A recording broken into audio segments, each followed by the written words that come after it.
Welcome to the Innovation World Podcast, your go-to source for all things innovation, invention, and entrepreneurship. Our website is www.innovationworld.org. Welcome to the Innovation World Podcast series. My name is Julie Shively. I am the founder of Innovation World and co-founder of the Global Innovation Field Trip. We appreciate you joining us today. We've got a great show. I would like to introduce you to my co-host, Jake Mendelson. Say hello, Jake. Hello, Jake. Never gets old. It worked for Greg Burns and Allen. It works for me. Just a quick reminder before we get started, we have another Global Innovation Field Trip coming up January 15th and 16th.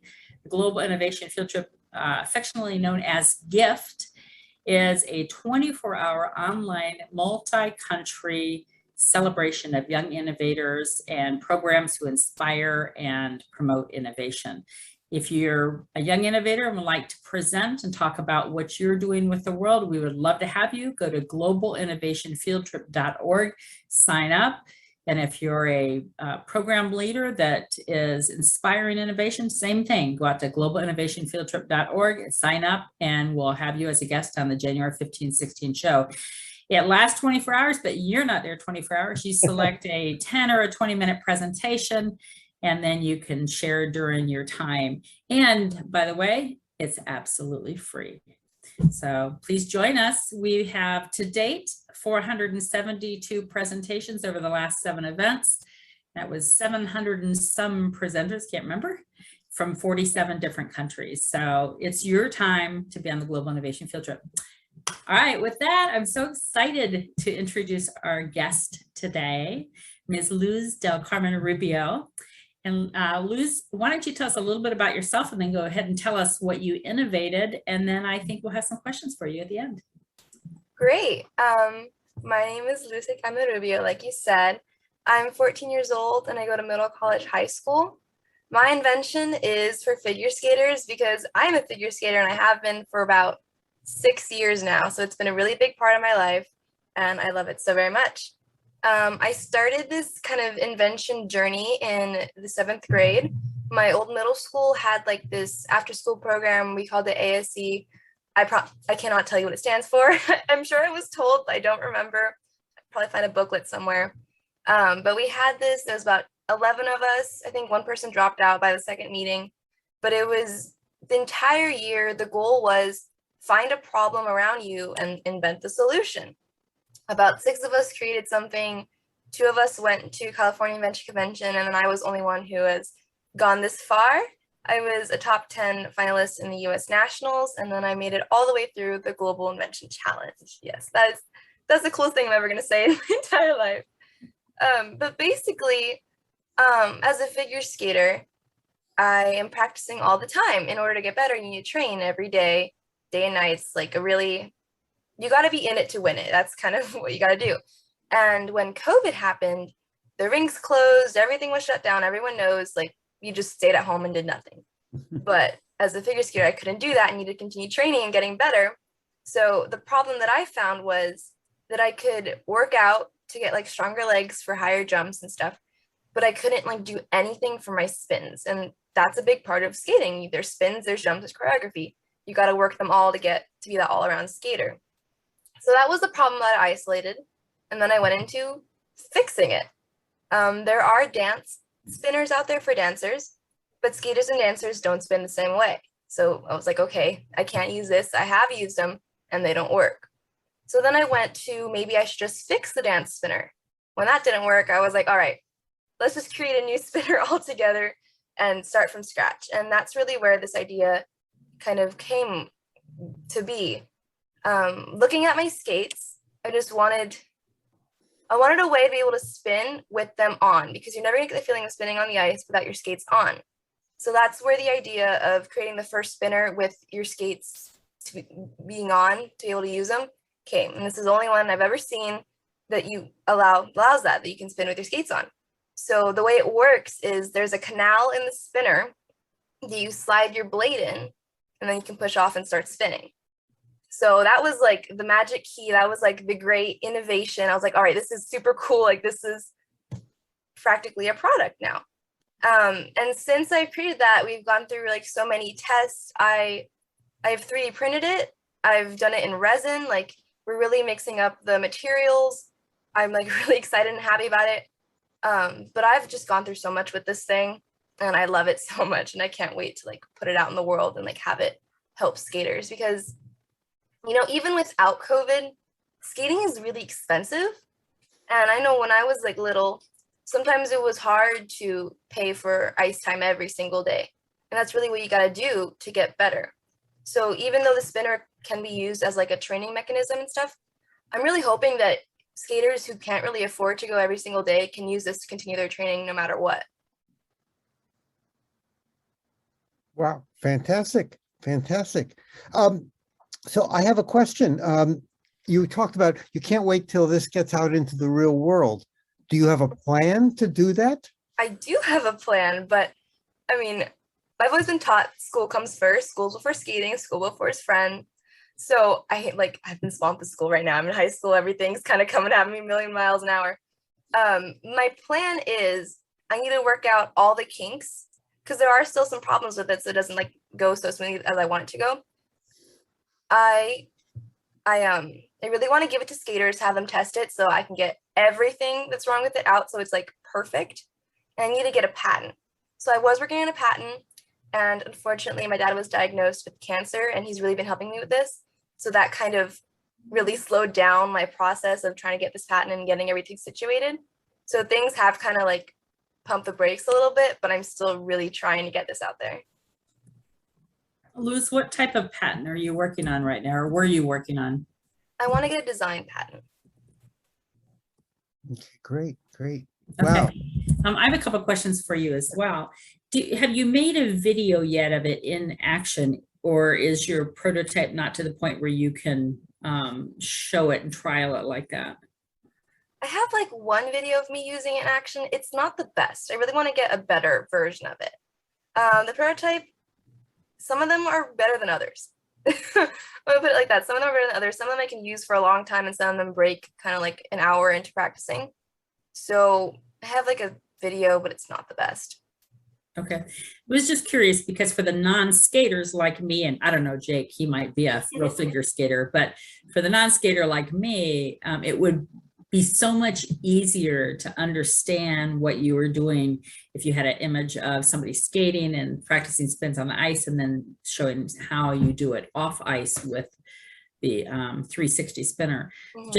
Just curious, whenever you're able to make that, even if you're only able to make one that an hour later it breaks, then it's easy to conceptualize for the non-skater after that. Mm-hmm. And have you shown this to anyone yet, as far as like anyone that might help you take it forward? Not really. I've brought it to the rink for skaters and that's when I got like, oh, it's too tall or oh, it's too slippery. Like kind of like the basic corrections. That was like the first round of competition in the California Invention Convention. But I haven't really taken it to anyone that's going to be like, okay, you got to fix this to put it on the market and you got to do this to sell it. Not really like thinking kind of marketing. Luz, you had mentioned that sometimes they break.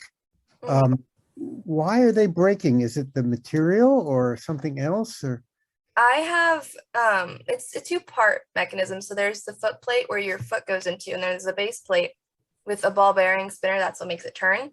And sometimes the epoxy that holds the ball bearing to the base plate, I don't know if it just dries up or if it gets too hard, but it will snap right off, and there goes two different plates in opposite directions. you might want to talk to somebody who has some experience with materials, so you can identify the correct epoxy. You know, I mean, it might not be a design problem. It might just be a material problem. And as far as getting things 3D printed, I don't know what material you're using. You're probably using, you know, some sort of a PLA or, you know, ABS, which are the common 3D printer materials. But the 3D printing community has really strong materials that are, Kevlar fibers embedded in the, and they're incredibly strong. So it might be something you should talk to people who would know more about the materials, and you may find that your design is good. You're just using the wrong materials to make it. What kind of person would she talk to? Should be talking to a 3D printing expert, or who understands the stress that Well, that this epoxy would go through? okay, for example, in California, there are maker spaces. If you Google maker space, whatever city you're living in, there's probably guaranteed there's a maker space, and there are people there who love making stuff. And some of those people have more high-tech 3D printers, and you call them up and you go, "Hi, I'm a 14-year-old and I've got this great idea. Would you help me?" They would love to help you. They would love to help you. Can I use your printer? Yeah, no, but no, you have it, and you say to them, you explain to them, and they would be so happy to. I'm just telling you. And if there's nobody in California, you call me. I know there are people where I live, but it's a whole community of people who would love to meet you, and be so excited that there's a young person with this kind of initiative and drive. You have no idea how happy they would be. Yeah, that sounds like amazing. I'd go do that. That's great. Two questions. First of all, I see in the background you have pictures of some Olympic stars. Yes, they're all Olympic champions, aren't they? Isn't that who these are? Not all of them. Not all of them. Some of them. No, well, I'm sure they are. Come on, who are those people in the background? I have national champions. I have. God, I don't want to turn around and make my voice go backwards, but I know I have Adam Rippon. They're all American, like Team USA. They're like Adam Rippon, Ryan Agasu, Gracie Gold, Brady Tennell. Who else do I have there? I have Ashley Wagner, Vincent Zhao, the Shib Sibs, and Maya and Alex Shibutani. They're ice dancers. And then in the middle, that beautiful skater right there is me. One of my competitions. So yeah, those are all my favorite skaters. I love them so much. So I was like, you know what? Put them on my wall. Wake up and see them every morning. So Luz, what did you invent before this? Nothing. This is first thing I've ever done. So my next question is, do you see yourself looking for other problems and solving them by innovating? I don't know, maybe. I mean, this was really fun, and it really has been helping. When I do use a spinner, it does I feel good when I go back to the rink. And it's a good feeling too to find a problem and then create a solution. So maybe, I mean, there's got to be more than one problem in ice skating. Yeah, totally. Change everything, make everything perfect. But don't think of solving a problem and coming up with a solution as a physical thing. Very frankly, you're going to be finding problems and issues throughout your life, and you're going to use the same methodology that you use in the spinner to solve all of your problems. And so whatever it is you end up doing, this will be very valuable to you. Yeah. And it may not always be quite as challenging as this. I think what you've done is solved a very challenging problem just based on what I can conceptualize the apparatus doing for you. Not everything is going to be quite that challenging. So if you've done this, you can do lots of other stuff, Luz. I'm certain of it. Thank you. So one of my new favorite questions that I like to ask every young innovator that I talk to is, if you could go to lunch with anybody in the world, dead or alive, hopefully when they were alive, who would you go to lunch with and why would you pick them? Oh my God, I've never thought about this question, but I've heard it being asked before. Oh my God, who would I go with? I'm trying to think of a skater I really admire. Oh my God, you're making me blank out. I don't know. Well, pause for a second. You'll come back to the question, okay? Because here's the problem. I don't want you to pick one of those skaters on the wall and then others be mad at you because you didn't pick them, okay? So we don't want to start a fight. As a skater in spinning, how do you keep from getting dizzy? When I go through a revolving door, I get dizzy. I always ask that question. I bring my friends. How do you do that? I'm dizzy. I mean, you just get used to it. For me, people are just close your eyes. I'm no, closing my eyes makes me I get disorientated and I don't know where I am. So my eyes are always open. I do get dizzy still. Like if I come out of spin, like I'm like, oh my God, where am I right now? Like who am I?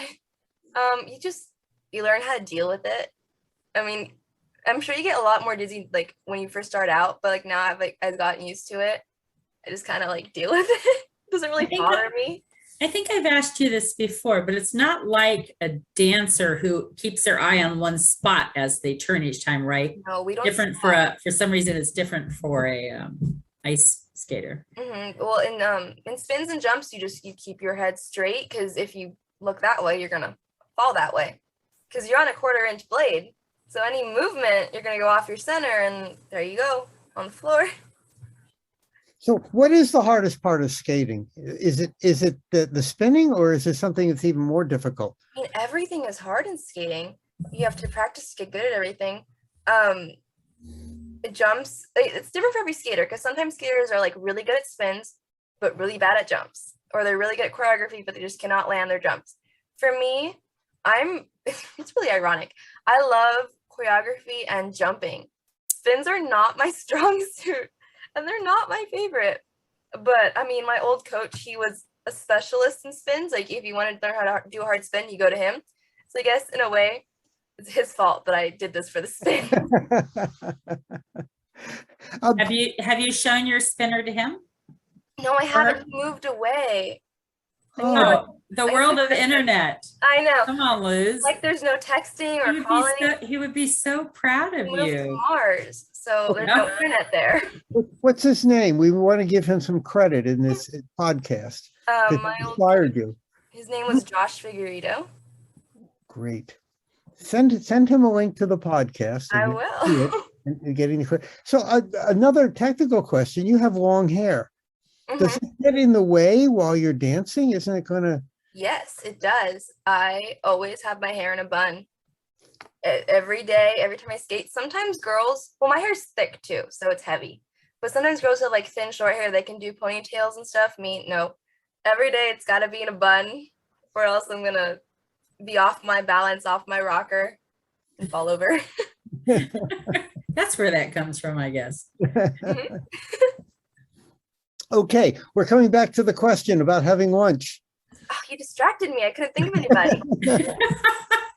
Doesn't have to be a skater. It could be. Oh no, who do I look up to? I don't know. They're not dead, I don't think. They don't have to be dead. It's even better if they're not dead. You know, that's even greater. Because then you can send the podcast to them and say, I'd really love to eat lunch with you. Yeah, it's subtle invitation. You know what I'm gonna do? No one's gonna know who this is, and my dad's gonna be mad at me because I obsess over her so much. She is a voice actor. Her name is Stephanie Lemlin, and she voices a character on a TV show. And I love this character so much. I want to skate to the anthem of the TV show because I just love this. It got me through so much. I would watch it every day. I would talk to Stephanie Lemlin over lunch. And what TV show is it? It's from Young Justice. Like it's a little cartoon about superheroes. It's been around forever. It finally got like a 5th season because the fans are like, bring it back. I just love it so much. I want to skate to it so bad. I just haven't found the right time to put the theme in a program. You say you try to practice every day. Where do you go to, like a skating center? And I go to the Oakland Ice Center. That's my home rink. But sometimes, like if that's closed, I can go to Dublin. I can go to San Francisco. But Oakland Ice is my home ice. Do they have special times for people like you, or because I've been to skating rinks and there's just a general public milling around, and right. Isn't that going to get in your way? In the beginning, like when I was littler, I would skate the public. It's what's called public sessions. But now that I'm older, like I think once you hit like a certain level, they're like, no, dude, you got to go to the freestyle session, which is just for figure skaters who jump and spin. Because, you got to be like a certain maturity level to get out of the way before someone chops you, which, has happened. Awful, but it has happened. And then there's also certain times for speed skaters and hockey skaters. And they have like the standard learn to skate classes where you can like put your little 5-year-old in and watch them march across the rink for an hour and a half. Have you thought about entering the Olympics? I have. I'm not. My phone password is my Olympic year. I might go change it now so no one steals my phone and looks at all my pictures of my falls and stuff. Oh, there's a Winter Olympics coming up this year in January. So your next time would be 4 years from now, right? 2026 is the year that I will be old enough to go. So you'd be 18. And so put it on your calendar. I mean, Are you planning, do you have any higher education plans where you can get on a skate team at a university? Yeah, well, right now I go to middle college high, which is high school and college at the same time. So I'm really going there for academics. So I'll graduate with an AA degree. And I really want to go to Cal for sports med. What's Alcoholics Anonymous degree? Yeah, what's AA? Oh, it's your associate's degree. Oh, okay. Okay. Sorry. So I really want to go to Cal for like sports med because I do want to, skating is always going to be part of my life, but I really do want to coach when I grow up. Skating, I'll always be a skater. So I want to go to school for sports med, and I know so many Cal figure skaters. I want to go there to be on their collegiate team. Oh, I can't wait to be able to root for you and to say, I have talked to her before. I know her. I knew her when she was little. Have you gone to talk to them already? No, everyone I knew on Cal moved back home when COVID hit. So you really want to make contact with them. Just let them know you exist. I mean, obviously you're 14, you're not ready to go there yet, okay? But just let them know you exist and that you're very interested in their program. And then when it is time for you to go, you won't be a stranger. They'll go, oh yeah, I remember her. Yes, that's great. And let them know about your invention. And let them know about your invention. They have a skating program. They probably need this quite a bit. They have a maker space. You should talk to them. I'm serious. I guarantee it. I think they do, honestly. Yeah, that's great. Well, we wish you the best of luck, Luz, and we will be watching for you. Don't forget us little people when you're on that Olympic team. Send us a note and say, by the way, watch us. I'll be on. Where is it in 4 years? Where is it going to be held? Do you know? I don't know. I know it might be Beijing. No, it's Beijing this year. It's coming up. Yeah, it's Beijing. I'm not sure. Maybe California. No, I'm just kidding. That wouldn't be quite as exciting as if you got to go somewhere. I want to go somewhere. Maybe Julie, it could be Ohio. She could come and I don't think we've ever had Olympics in Ohio, have we? No. Doubt it. Oh, that's sad. Now I'm going to have to start working on that. You should write Get the Olympics to Ohio. Well, listen, I want to thank you again for working with us tonight and coming on and sharing your story. We will follow you for sure, and wish the best for your father as well. Thank you. He gets better really soon so he can help you get your design patent, and do what Jake said. Look for somebody out there to help you in a makerspace and take him up on this offer. If you can't find somebody, you can reach him through me, or you probably have his email address from the Zoom invite. Don't feel shy about it. He's telling you the truth when he says he's willing to help you. All right, I will. Thank you. And I very much appreciate this. Thank you for joining us today. Thank you for having me. Yeah, and before we go, just a quick reminder, you can see Luz, by the way, at the Global Innovation Field Trip from the October 2021 event. Just go to globalinnovationfieldtrip.org and click on presenters and pick the October videos and scroll down and you'll find Luz right there. You can learn more about it. You can see what her invention looks like. And sign up to present yourself as well. Thank you so much, and we'll see you next time. Thank you for joining us today for the Innovation World podcast. Innovation World is your go-to source for all things innovation, invention, and entrepreneurship. Our website is www.innovationworld.org.